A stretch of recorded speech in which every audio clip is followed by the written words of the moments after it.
બધાયને થેલી આવી ગઈ પોતપોતાની?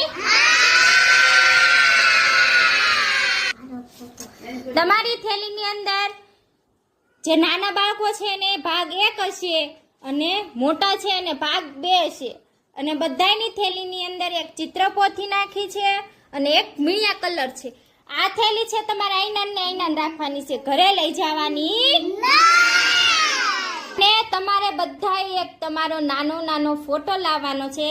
ઈ ફોટો છે તમારી થેલી ઉપર લગાવવાનો છે. જો આ પાર્થિકભાઈને કેમ લગાવેલો છે ને, પાર્થિકભાઈને લગાવેલો છે, આરાધનાબેનને લગાવેલો છે એમ.